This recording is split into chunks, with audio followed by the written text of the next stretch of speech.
Health and Human Services Coordinating Council and the Disaster Recovery Leadership Network. Joining us today is Diane Foyt. She's President and CEO of Corporate Crisis Management. They help manage traumatic events affecting the workplace, and she's here today to talk about something called compassion fatigue. So welcome, Diane. Thank you, Ben. First of all, how would you even begin to describe compassion fatigue? Well, I think compassion fatigue has been described by many as the cost of caring, is how Charles Figley puts it, Dr. Figley. And it's also, it's what we give to others when we're in a caregiving or giving profession that can eventually hurt us if we don't have a way of replenishing that threshold, in a way that is productive and helpful. So how do you know if you're suffering from compassion fatigue? Yeah, I think that's a good question because you can't do anything about it until you recognize it. And one of the ways to know, I think that's probably one of the hallmarks, is your attitude towards your work begins to change. People don't go into giving professions or social services, for the most part, without caring about people, because there's a big payoff to caring for people. It feels good to help others. But when you go to work and all of a sudden you notice a shift, that maybe you're even irritable, that there's clients you have to deal with or patients coming through the door, or you just don't have that same sense of feeling good about what you do anymore. The attitude begins to change, the productivity begins to change, even people start calling in sick more often or tardy, and you begin to see a shift in that behavior and that commitment to helping others. It sounds like you're describing things that happen to an individual, but can compassion fatigue happen to an organization, an entire organization? It sure can.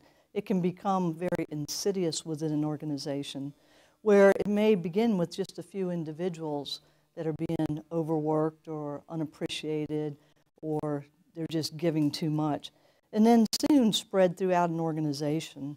And that can certainly happen and does happen more often than we probably like to think. Now, I've heard even, I dare say, a word used a lot around here. I've used it. I'm guilty of using it. But maybe you can help us decipher the difference between compassion fatigue and burnout. Right. Burnout's a word that's been used and bantered about for probably the last 20 or 30 years. I think if we look at it as compassion fatigue is one of those entities that is a precursor to burnout. It can lead to burnout. There's many things that can lead to burnout. Compassion fatigue is an avenue to burnout. And again, if we can recognize it early, there's things that we can put into place that will safeguard people's ability to care for others and to show compassion. So, what do I do to prevent compassion fatigue? Again, another great question. Number one, I think we have to educate people. We have to let people know that this is out there. And it's kind of one of those traps that we may not see going into this profession. I think people get up in the morning and they think, I want to do the very best I can to help people, again, because it feels good. There's a personal payoff, certainly, for helping others. But what begins to happen is things begin to change and we don't realize it. So first we have to educate people what are the signs and symptoms. Second, we have to be vigilant from a supervisory level, from an administrative level, from a coworker level. What's changing about our coworkers, even within ourselves? Are our relationships at home beginning to change because of negative attitudes or because of just being angry and frustrated? Are we changing the way we begin to interact with people in the workplace? Are we upset that people are coming in? One of the things that we need to consider is having safeguards in place that will monitor for these changes, and then having pre-designed plans to begin to mitigate compassion fatigue. Whenever we empathize with others, we are susceptible to having this experience of compassion fatigue. And I think there's three important things: exposure, duration, and intensity. If you're exposed to a lot of people who are traumatized over a long period of time, and the type of trauma they have experienced is life-changing, life-altering, that's the intensity level that I'm describing. So we should know ahead of time, based on what organizations do. If we're talking about hospitals, or we're talking about dealing with the terminally ill, if we're talking about dealing with children who may be dying or suffering from significant trauma, such as abuse and sexual abuse. These jobs carry with it a high affinity for people who care a lot, therefore being vulnerable to compassion fatigue. Well, so let me ask you this. It sounds like, let's say somebody watching this video meets one of those criteria. Perhaps they work in a hospital, perhaps they work with or around abused children, and they're not sure that their employer has put in place some of these interventions you've described. Is there a self-test? Can somebody examine themselves and realize that they're experiencing compassion fatigue? There is, and the nice thing about this self-test is it's available, it's free, you can take it yourself, you can grade it yourself. It gives you a good idea of where you stand. And this is something that an organization can periodically distribute throughout the workforce to monitor for this type of thing. Again, in the caring professions, it is very helpful. It's called a Professional Quality of Life Scale, and it takes a relatively short period of time, maybe 10-15 minutes to fill it out, and then you can self-grade it, and you can actually see the parts of your life that are changing, especially if you take it periodically, say 2-3 times a year. It would be very helpful because it shows you that trend. Again, change is insidious. We don't necessarily wake up one day and hate what we do. What happens is it happens over a period of time, and so it's very hard to put your finger on it. Are there things outside of work that are bothering you? Is it the work itself? But this actually looks at satisfaction and your ability to empathize and whether or not you feel that something that you're doing to help others has some importance in the world or to others. And that's real important to take a look at over a lifespan of a professional career. So let's ask a little bit more of a workplace question here, because again, I could see somebody watching our video here say, oh my gosh, and ask themselves these questions and say, I'm suffering from compassion fatigue. Are there protections, or the real question is, do they have to quit their job? We certainly don't want those, particularly with experience, to quit their jobs. And the answer is no. Now, there may be cases that the individual would benefit moving to maybe a less intense area of work for a while if they need some recovery time or some time to just kind of replenish themselves. But there's a lot that can be done outside of the workplace that helps recharge people. And I think that's where we all kind of get into trouble. Most of us that are in this profession tend to hang out with other people in the profession. And what do? We end up talking about it. We're at social gatherings and we're talking about work. If we have a spouse or significant other that's also in a giving profession, same thing kind of happens is we ruminate and we kind of go over it and over it, as opposed to looking broader at life and making sure we put safeguards in and have boundaries to limit our exposure and to also make sure that we force ourselves to see the positive sides of life, the bigger picture, if you will, to have that time for vacations and long weekends and time with family and just being silly and having fun and taking care of ourselves. Touching on my next question that I was very interested in here, Diane, because here at JWB we talk a lot more about wraparound services and providing a continuum of services. And the question is, can compassion fatigue carry over into your personal life? And the reason for that question, the reason my interest in it, is the work that we do here, so many people live it. It's such a large part of their life. How can it carry over into your home life? No question about that. It will, and in fact, in most cases, it's our loved ones who identify a change in our behavior, our level of irritability. Our lack of compassion towards our own family tends to surface even before we see it in the workplace.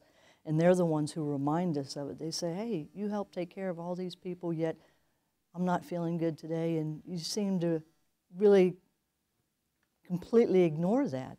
So it's usually our loved ones or the people who know us best who identify a change. They may not know what it is, they just know that something has changed about our level of caring and our ability to be vulnerable with them. So most definitely, often the family sees it, and even our children will see it in us.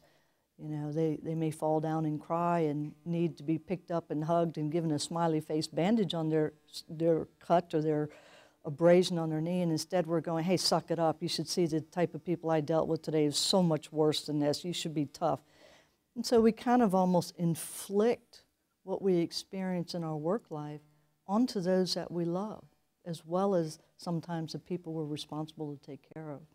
So let's make another transition here. I'm a supervisor. My colleagues have several supervisors here. We've talked about what if the person watching this video believes they might be experiencing compassion fatigue.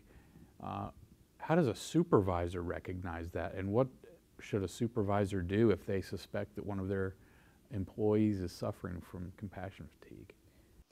I think the first thing is to monitor the workforce, and it can be done by either giving the life scale, or supervisors typically know their personnel. They know the personalities. They know, who is chronically late, or who has a lot going on at home, or who is completely dedicated to their job, and you almost have to shoo them out the door at the end of the day.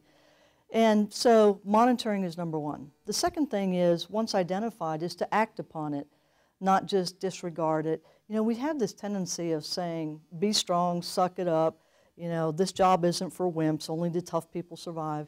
And we almost, as supervisors and managers, sometimes I think it's a little scary to see in people we respect and that we work with, because then we realize that it could happen to us as well. And so sometimes we push those people further away from receiving assistance as opposed to acknowledging it. So the first thing is monitor. The second thing is to act. And what I mean by acting is be supportive. Most organizations have employee assistance programs that they can go to. That's something that's part of their benefits package. If not, there's plenty of services available that even work on a sliding scale, because some people think, well, financially I can't afford to go see a professional. But there are other options out there. 211 service is a great, access to care in our community for social type services, no matter what your financial status is. So that's something that I would recommend, is calling 211 and saying, this is what I'm looking for, and here are what my limitations are, or here's what my insurance is. Can you steer me in the direction of some assistance? And then the last thing would be to, again, for that administrator or that supervisor to monitor, are they seeing an improvement in this individual? If not, have regular meetings, have an outlet for the staff to talk, because again, it can happen with one individual, it can begin to spread throughout an organization. So that monitoring and vigilance, I think, is very important. And second, to act and to know where to direct people to. And then third, follow up and make sure that you're seeing an improvement in the person's overall well-being and attitude towards their work performance. I'm glad to hear you mention 211. We're doing a lot of work, JWB and the Health and Human Services Coordinating Council, with making sure 211 is a main access point and easier access to care for families and children in our case. My next question, what is vicarious traumatization? Pretty big words, aren't they? Pretty big words. And it sounds pretty bad. Essentially, it's the same as compassion fatigue. And what it means is that when we come up close to somebody who's been traumatized, whether you're in a therapist role, a caregiver role, healthcare, when we sit with that person and we listen to the details that are described, often what we're doing is we're listening and bearing witness to this person's experiences, is we begin to absorb some of that.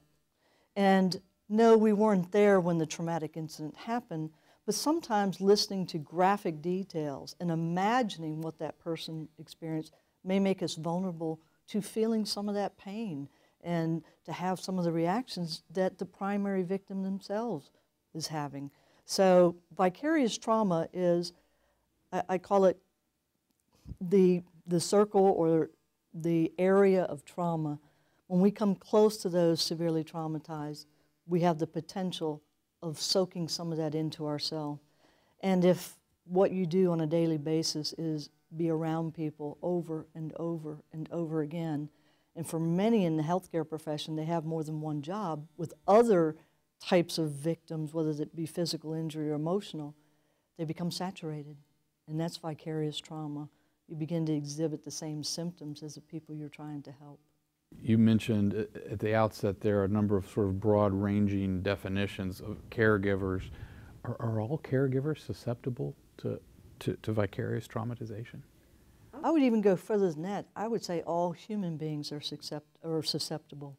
We see it within families. If one person is injured or sexually assaulted, it affects the family unit. In the workplace, if we're dealing with people who have been traumatized, it can affect individuals in the workplace. It can affect the entire workplace. I would say that trauma is contagious in the sense that when we listen and we care about people and we are willing to open ourselves up to the pain that they are experiencing, we then become vulnerable. We may do that as a friend. In fact, sometimes that's why friends may say, you know, can we not talk about that anymore? Because they can't take it. They don't have the resources, the skills, or even maybe the resilience to hear about it over and over. And sometimes a good, caring family will turn it off for the victim because they are now crossing over to the line of having symptoms as well as that individual. So it's interesting how we kind of push that away. So all humans are susceptible to this, but how come some people experience and some people don't? You know, that's an interesting phenomenon, isn't it? Because we could have 20 people experience the same incident and yet have 20 varying degrees of exposure or trauma or acceptance. Part of it has to do with a person's life experience. Do they have trauma history in their own background? That may make them more susceptible. Are they dealing with some type of mental illness that, again, could make them more susceptible? Do they have positive defense mechanisms to deal with being around those that are severely traumatized? Or are their defense mechanisms not as helpful to them? Are they masking? Are they using denial, drugs, or alcohol to begin to suppress some of those symptoms? So there's a lot of variables with each individual in their own life experience. And that will predict often how they will deal with it in the future. If they have good coping mechanisms, strong social support, grounded in their community, have a sense of spirituality with the world or the universe, those people tend to do better. People who don't have those type of fundamentals in their life tend to be more susceptible. Time for just a couple more questions. One of these questions that fascinated me as I was reading it before our interview, is there such a thing as kind of the opposite of it? Is there such a thing as compassion, let's call it satisfaction?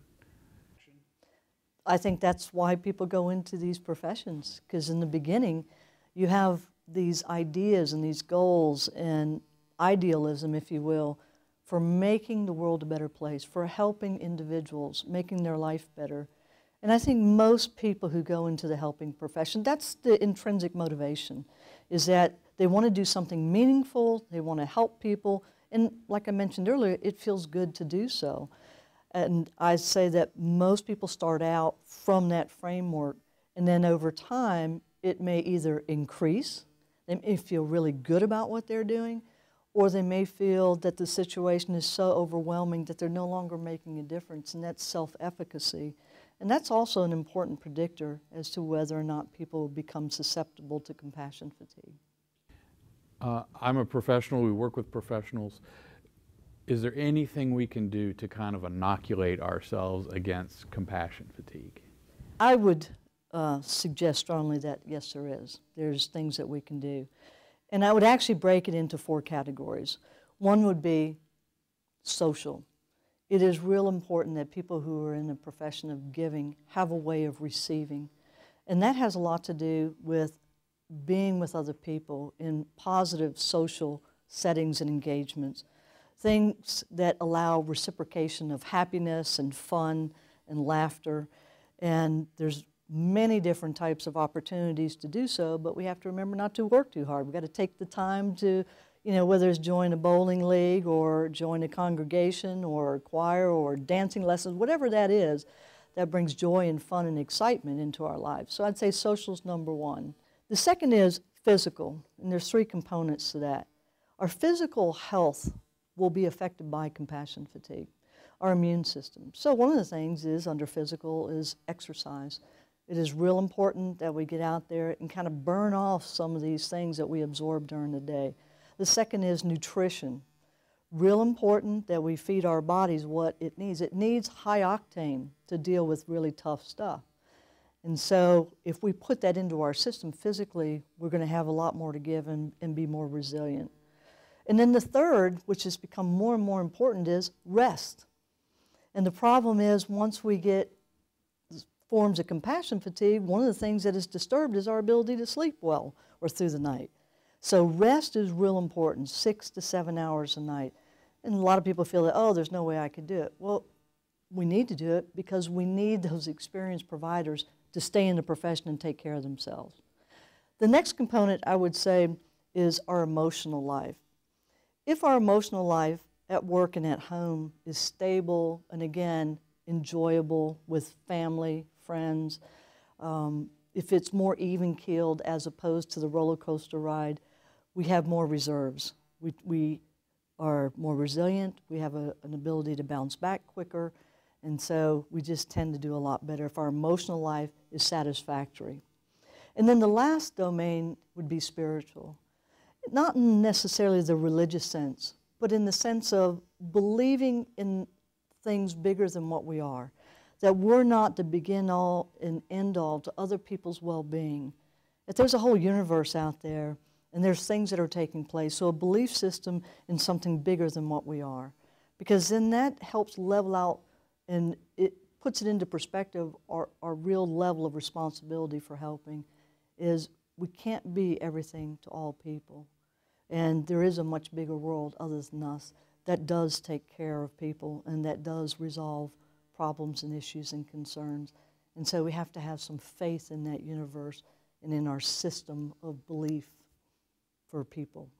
Diane, thanks so much for coming in today and talking to us about compassion fatigue. We appreciate it. You're welcome. Thank you so much for the opportunity. On behalf of the Health and Human Services Coordinating Council and the Disaster Recovery Leadership Network, I'm Ben Kirby.